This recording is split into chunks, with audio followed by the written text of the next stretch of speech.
Wow, did you see that Celtics Wizards game? Could the players have made better decisions? What is wrong with the Rockets? The only question left is, say it with me, you win? Hey, sports fans, Coach Nick here, and welcome to the B-Ball Breakdown Podcast. Today, I'm pleased to have joined me on the show, friend of the Breakdown, best friend of the Breakdown, Jared Weiss, who is an NBA writer for The Athletic. Jared, thank you. You're welcome. Great to be here again with you, as we are going to be here every week. So you got pretty excited, I guess, tonight watching some of these games. Is that fair to say? Sure. Well, I kind of wanted to see the Wizards in there, and the team I covered, the Celtics, happened to be playing them. And the fourth quarter and overtime of that game was just silly. I mean, it was insane. So I figured we just got to lead the show off because it was the big game that happened last night. Would you say it's worthy of perhaps somebody making a video about it? Sure. I mean, if I knew any people that could do film breakdown and had the mental wherewithal to do it, I would say yes. So we'll see if I can find someone on that. I'll get my magnifying glass out and start sleuthing. So, well, let's go ahead. Let's talk about it. The funny thing is, it was a game where there was just a lot of great back and forth offense, not a ton of defense. This was a game, so covering the Celtics, I spent the first month and a half, I guess, of the year just watching a team that was playing 2016 offense instead of 2018 offense where, if you're not scoring 120 points, you're not really trying. So this game really had it. It was really potent late in the game where Kyrie and Wall were just taking it to each other, and they were guarding each other for the most point. And it was like it really felt like a playoff game. It usually does with these two teams because there's so much bad blood over the years, and because the Morey twins are going at it. But I mean, this was a quintessential example of kind of an Eastern Conference game where it's just like two ISO guys just trying to charge the rim at each other. And it's something that I haven't really seen a ton of that in the league so far this year, and that was what made it so fascinating. Right. There's nothing like an old-fashioned shootout going back and forth, especially the same position. And it kind of left me speechless watching them do that because like you said, we haven't seen much of that this year. So here's the thing I want to say. I think I've said it before, and I'll say it again. And I know I did in one of the videos I did on the Celtics. It's that they're at their best when Kyrie is playing like he is the man, like Michael Jordan, like he is the guy who's going to take all the shots, create everything, and put the team on his shoulders. And is it fair to say here's another example of that happening, right? I do think so, and I was resistant to that for a while. I feel like you've been trying to make that point to me for months now, and I've been resistant, but it's maybe at least in this early stage, and certainly when it comes playoff time, it's really proving true. And I think it's just as simple as that. When a star player is going off and getting all the buckets late in the game, it just obviously makes things easier because game execution's the hardest thing, and that's why guys get paid $35 million. So I think it might just be as simple as that. But we saw in this game that most of the guys were executing, but Kyrie just was able to pull out a few special ones. And the way that the Celtics won the game was that Kyrie hit, which was a bad shot, a dagger in John Wall's eye with the shot clock, I guess, kind of running down, but just never dribbled, just kind of stared him down. It was kind of like a classic LeBron shot where LeBron will stare a guy down for 7-8 seconds, just waiting until he gets the right angle to pivot out of and then shoots it. And then the next possession, he just early in the possession just pulled up from 30 feet and buried it. And I think that's where you really, really separate yourself as a shooter, especially a point guard shooter nowadays, where most guys can come over a screen and hit a 25-foot three, but it's these guys that can hit those 30-footers that just completely shock the defense, that create this hopelessness that Steph and Dame do so routinely. And, Kemba Walker can do that as well. Kyle Lowry once in a while can pull that off. That's something that Kyrie doesn't do very often. And seeing him pull that one out, I think, was a pretty huge sign to him being like, this is my house kind of play, which was funny because he was getting MVP chants while he was playing in the Wizards house, which I think is really a testament to the way the Wizards fans are, really. Yeah. Well, it was funny because I was at the Clippers Heat game, And first of all, there's a lot of Heat fans in Staples. It was crazy.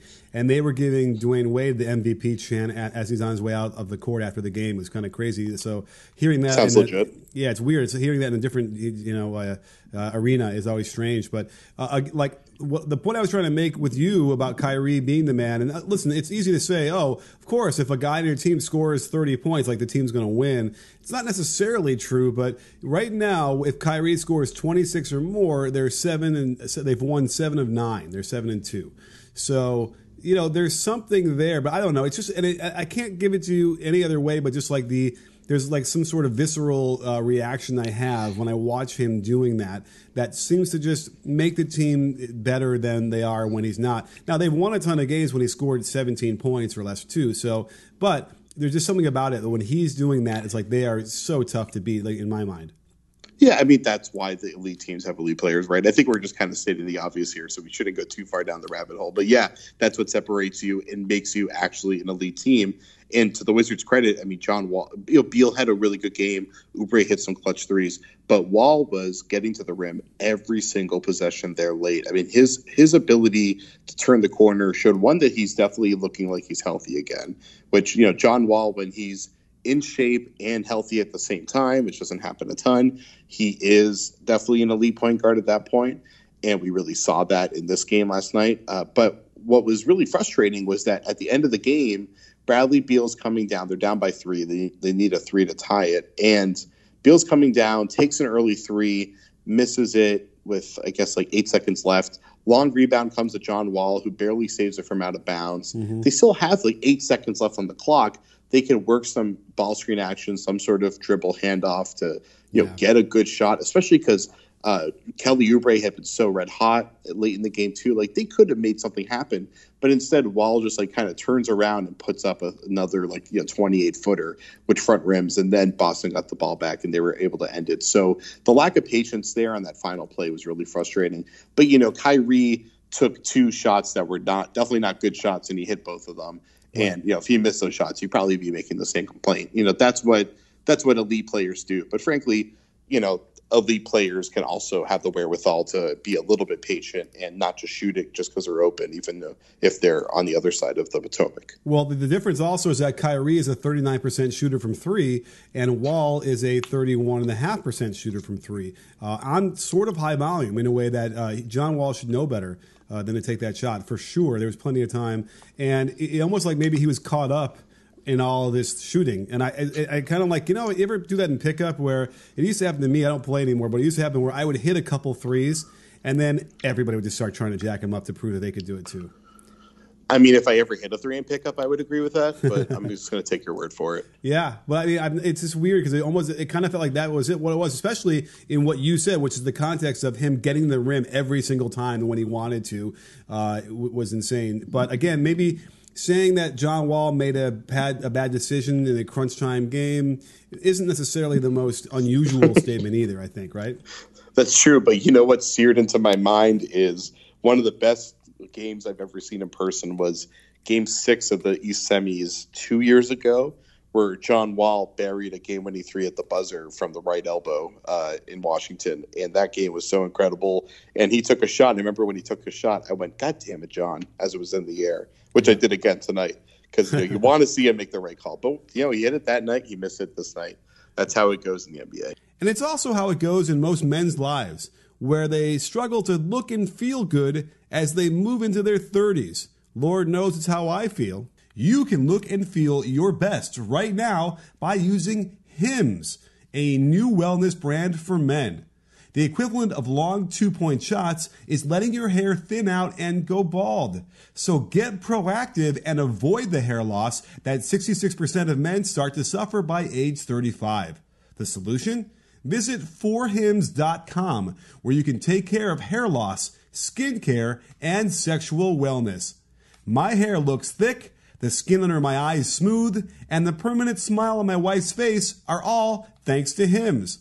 They connect you with real doctors and medical-grade solutions, so you can avoid the waiting room and awkward exams in your underwear.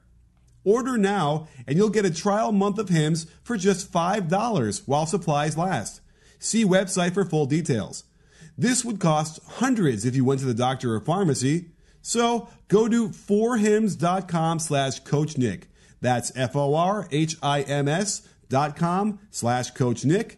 And in case your ears needed help too, it's forhims.com/CoachNick. And speaking of poor decisions, we did have a couple other ones that were certainly worth scrutiny. And one of them was, I'm not sure if I'm going to do this in the right order, but the Celtics are up by 1. This is in the regulation at the end.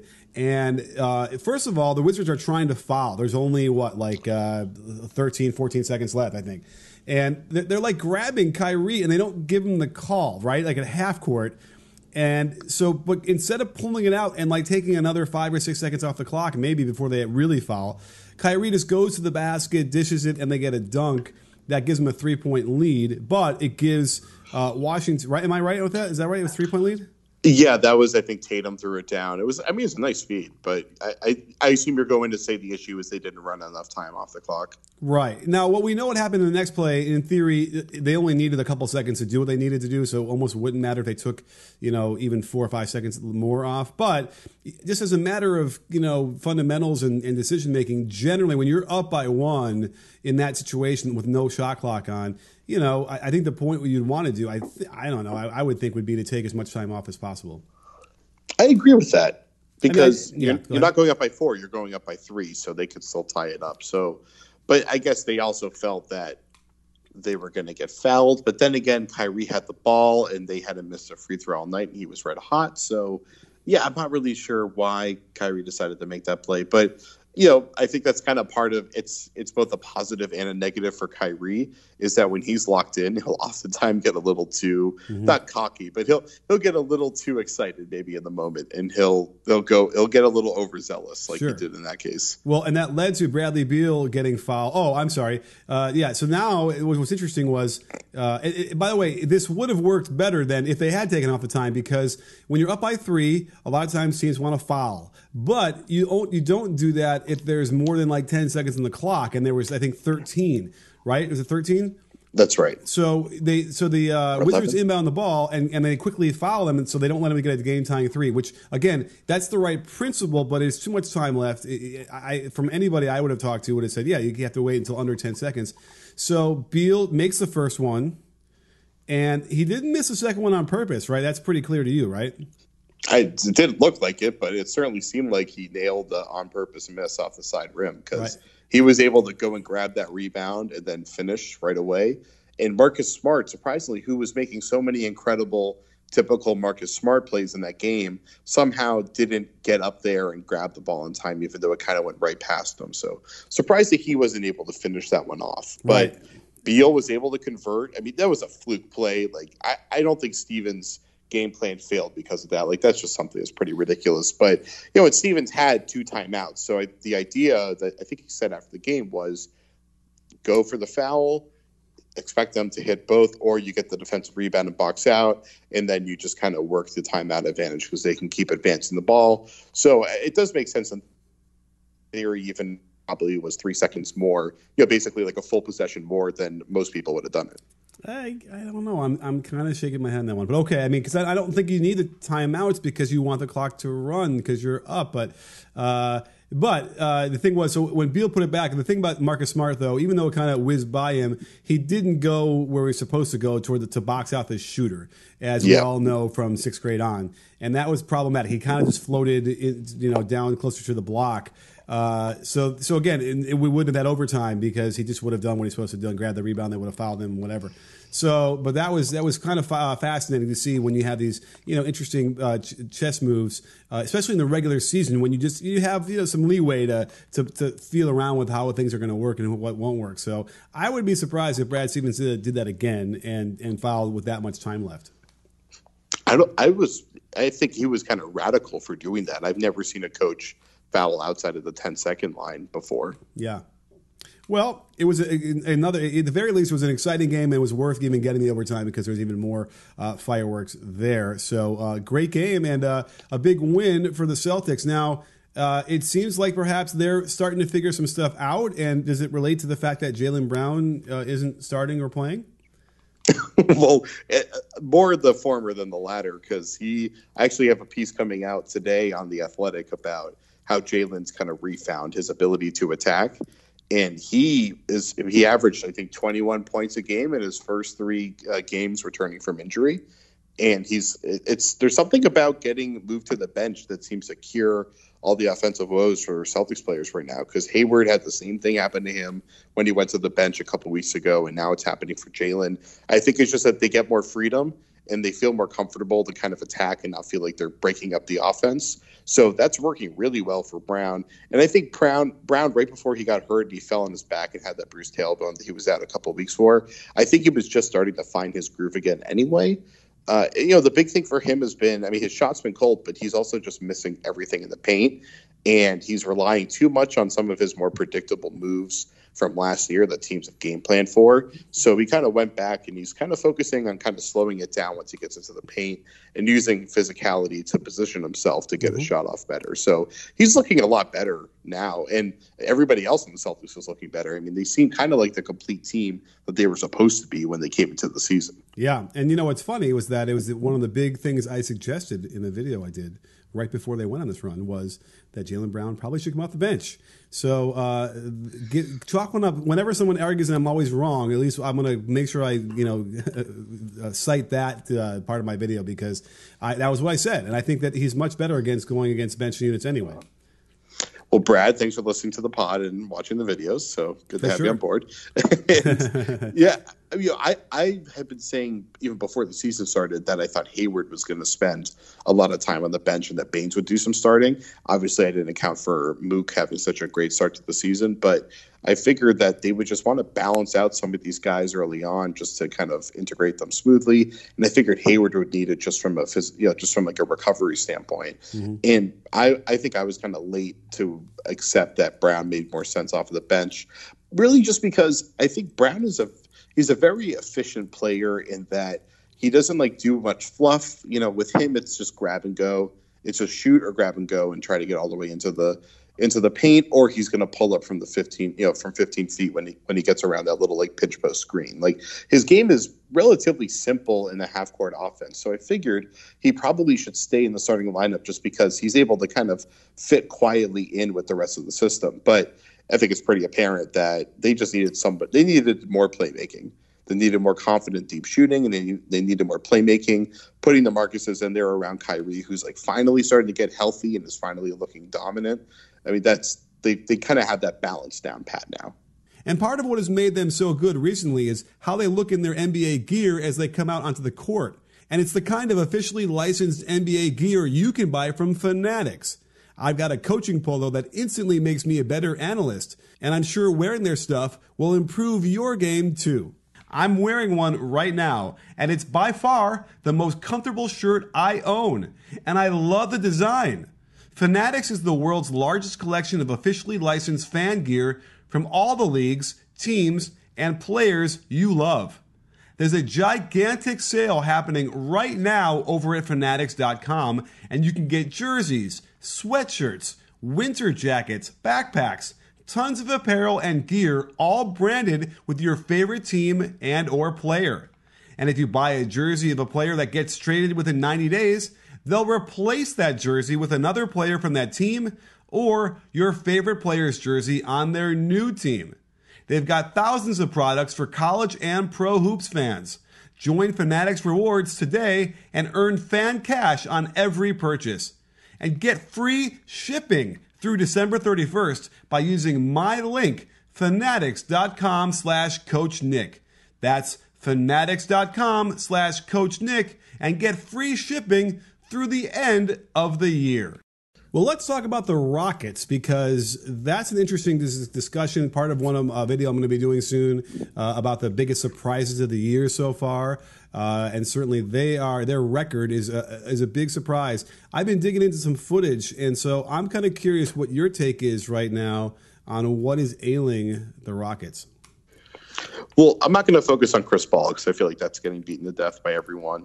The first thing, I guess, is probably just defensively. Clint Capella is not dominating nearly as much as he was last year. I think what made them so great, besides that their offense was elite, was that they could also go switching across the board with their defense. And Capella could take shooters on the, he could take one-on-one scores, stuff like that. And right now, guys are like in that Portland game, which Houston ended up winning. They were targeting switches on Capella so that guys like CJ and Dame could take a one-on-one and get shots off. And that was, I thought, the key to Portland almost winning that game. And that's something that you expected. I thought Capella would take another step forward with this year. I'm wondering if it's a health thing, because it's not like he got dumber all of a sudden. And he certainly seems to be playing pretty hard. So I'm trying to figure out exactly what that is, but I'm guessing it was probably health related, why he seems a little kind of a step slow guarding on the perimeter. Interesting. Yeah, because what I've noticed was, as I dove into the footage and I realized they were really struggling against pick and roll, and what I kept seeing is guys getting to the hoop and sort of laying it up and over and around him. And so my eye test was, and I kept seeing it over and over again. So I'm saying there's something up here, because, yeah, I remember him. He's blocking like 2 shots a game, but everything else is just going down. So I went and checked amongst centers from shots inside 6 feet defending. And, again, all these stats are a little bit subject to interpretation, and who knows exactly how they track it. But basically, if you look at the difference in their normal field goal percentage from inside 6 feet and then the defended field goal percentage among centers who's played at least 15 games, Capella ranks 46th, which is way down there at negative 1.9. So basically what that means is that they're only shooting 1.9% less than they normally would at the rim, versus like some of the better centers who are they're really holding those shooters down below a lot farther. So yeah, like my eye test is telling me exactly what you just said. And certainly that's interesting. Now, here's another interesting stat I noticed was they were ranked 21st when Melo was playing the first 10 games on defense. Since then, in the games without Melo, it's 15 games, their defense is plummeted to 27th. Well, that makes sense. I mean, they lost an elite defender in Carmelo Anthony, as we all know. So yeah, that completely makes sense. I mean, MCW's been playing more. Maybe that's what it is. James Ennis has been pretty off lately. That is a really strange one. I mean, that's where you can't, besides Capella, you can't ignore just that Chris Paul is not a tenacious in-your-shirt defender right now. Yeah. And maybe he's still recovering from the hammy injury last year. Maybe this is a lingering thing and he needs to kind of work himself in throughout the year. I mean, hopefully he'll be able to turn it around. But just, right now CP3 is the shell of himself, and they're a team. They're a kind of a duopoly team when it comes to their talents. Like, they have 2 elite players and then a bunch of really good role players, and one of those guys is playing like relatively like crap. So yeah, they're not going to be very good. But what made them so great defensively last year, or at least really good defensively, was that you had on their pick and roll defense, you had CP3 getting up really tight into the ball. And then when they weren't switching and they were dropping, Capella could just kind of swallow it up. He could kind of do an aggressive drop. So they were like almost blitzing this ball screen, and they could trap the ball handler really easily and kind of, do their rotations, then rotate back out, kind of reset the defense. And that just made them so effective routinely. But we're seeing CP3 can't really jump up into the ball anymore. Capella, when he's trying to pick up the ball handler up on the elbow, they're getting by him easily. It's like it looks like his shoes are tied together or something like that. So kind of all this stuff that was kind of the core principle that what made their defense effective last year isn't working at all right now. And obviously Harden isn't going to be like the off-ball guy who's coming in to be a playmaker. He's going to be the one basically just waiting to run back on offense. Right. Now, interestingly enough, if you isolate the 15 games they played without Melo, in the last 15 games, the Rockets are actually number 1 in offensive rating. So whatever Chris Paul's issues are, on the defensive end, they're certainly not really affecting the team. And not only are they number 1, they're number 1 by 3 net points over to the second place team, which is really interesting to me. Now, that said, I just haven't had the wrong setting on before I said that. When you do the last 5 games, well, guess who's number 1 in offensive rating? The Boston Celtics. They are. And so but over the last 5 games, the Rockets are only 17th in offensive rating. So it must be a wild swing here where those games 15-5 were really good, and now the last 5 have been really bad. So I think what the Rockets have is a case of just, they can't get consistent at all. Oh, yeah. I mean, that's been their huge thing, is that they look every single time they play, it looks like they've turned it around, and then it looks like they turned it around again.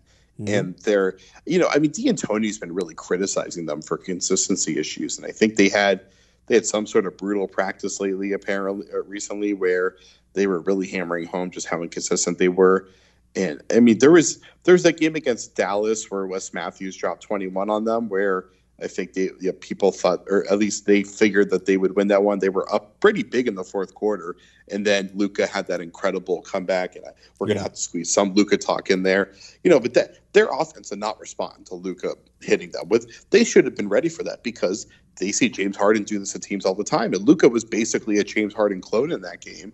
And they just weren't able to respond because I think there's just too much pressure, I think, right now on Harden to be the one carrying everything for them. Sure. And I got into trouble when I was talking about that game because down by 3 with about 20 seconds to go, the Rockets just pushed the ball up as fast as they could and jacked up a really tough three-point shot. The game ended up being over. They missed the shot, they got the rebound, they fouled, and they made the free throws, and that was it. Whereas normally you'd want to get a quick 2, foul, extend the game, get more possessions that way. And I even had people kind of argue with me on Twitter about it. And it was just like, I don't know what you're talking about. You don't. I don't know. Nobody I know would really advocate for like a really quick, tough 3 in that situation. But here's the other thing about the threes. Obviously, they live by and die by the 3. Do you know what they're ranked in 3-point percentage for the year? The Rockets? I think they must be climbing by now because they've been shooting well at this point. So I'm not sure. Tell me. Well, for the season, and we can mix and match a little bit in a little second, but they're 24th, and they're probably number 1 in the attempts. Let's see here per game, right? Yeah, they're number 1 in the attempts. So that's not a really great recipe for disaster, or it is a recipe for disaster. How many games do you want me to look at? The last how many? I'd probably look at the last 12 or so. All right, last 12 games, the Rockets. Oh, look at that. Well, they're still number 1 in the attempts, and they are 19th in the 3-point percentage. So that's not going to work, right? Huh. I figured it would be higher than that. It seems like they're hitting more, but I guess they are, right? That's 5 spots up. Right. So. And probably in some games they were, in some games they're not. So, again, consistency is an issue, but I just don't think when you're a team that's going to lead the league in the threes like that, you got to be top 10 in percentage, wouldn't you say? Oh, absolutely. I mean, but, those are the kind of number results you expect from a team that's playing so consistently. I'm not necessarily going to measure – I would measure them more on how many shots in the paint that they have, whether or not their drive and kick game is actually working. Because, in that game against Dallas, Paul and Harden combined for 58 points. Mm-hmm. So that was the kind of combination you're looking for from them. But then just like the rest of the team hit, I think, was it 6 threes combined between everybody else out there. And Eric Gordon obviously had a very up and down season. And, I think just frankly, their shooting depth is just not that good anymore. After losing Mamute and Ariza, they have Ennis out there, Tucker, who, is good when he's on, but he's inconsistent. Capella's not a 3-point shooter. And then it's Eric Gordon and Gerald Green. Gerald Green is an extremely streaky player as well. So right now they just don't have the shooting depth for the system to really work. And that's probably why they're going to have to – I mean, they're definitely going to hit the buyout market as they always do. I guess the question is whether they can somehow pull off a trade to acquire some sort of shooting help. Right. And what they really need to start looking at, though, is do they have really hope of making the playoffs? Right now, they're only 2 games back of the 8th spot. So it's not like a crazy amount. But again, everyone is so bunched up here that the longer they take, I mean, we're 26 games in the season. We're not like at halfway yet, but we're getting closer to that than they are in the beginning. And so they have to worry about that. And throwing somebody new in there who they might want to play a lot could be disruptive as well. And I just don't even know. I can't even picture who else would be there because the kind of guy they would like, Kyle Korver would have been fun. They didn't get him. And I don't know who else. Who else would they? Anybody come to mind? JR. Oh, yeah. No, they're talking about that, right? That's going to happen. Yeah, that probably. Well, I mean, people say Kyle to Philly was going to happen, and it didn't happen, so we'll see. But right. I assume that one's going to happen. It seems to make sense. I mean, but didn't they just learn from Melo? Like, I don't know, but I don't see that working at all. Yeah, but JR can still shoot. Melo can't really provide anything of value at this point besides plotting playmaking, or not playmaking. You have to pass the playmake. Melo didn't really provide anything. JR, I think we've seen is still capable of providing what they need from him. I mean, because I think their season is going to be basically trying to match all the shooters up that are currently hot and get them in there. I mean, they're basically just kind of checking the temperature, dipping their toe in the water of all these different pools, saying, are you hot right now? Are you hot right now? And trying to get them in the game. That's how they decided to construct their roster. And I don't think anyone's 100% certain why they decided to let Ariza go. Hey, maybe they end up getting Ariza back somehow. Yeah. Who knows? But although it sounds like he's going to the Lakers, so I guess the league's already been the buyout market has already been decided December 12th somehow. Oh yeah, have you seen KCP? I had a quick video on Twitter about that. He came off the court and Luke was trying to, instruct him on something, and he was just like, he waved his hand and just kept walking. It was the most disrespectful thing you're going to see, short of getting in the guy's face and throwing a towel in it. But tortilla soup. Or soup, yeah. So, and speaking of JR, so we're already past that. So I guess we're going to find out what happens to KCP as well, and a guy who should have probably been better than he was too with the Lakers, and just can't figure it out. Well, that was the next thing I was going to bring up, because did you see what was on theathletic.com today? I did not. A report from Shams Charania and Kelly Iko saying that KCP might be the guy heading to Houston, who would be obviously a perfect fit for trying to solve all their problems if he wants to play, obviously. Yeah. No, he would be better if than JR. So, yeah, that's interesting to me. So we'll see how that works out. But that was fantastic stuff to break down. Great show, Jared, as always. Really happy to have you here every week. So thank you. We didn't get our Luka segment in, but I did get to say the word Luka, so I feel like it was a successful podcast anyway. Yes, Luka. Well, yeah, and again, we'll just both say that we were both. I guess if you say you were on his wagon train since age 15, then you win.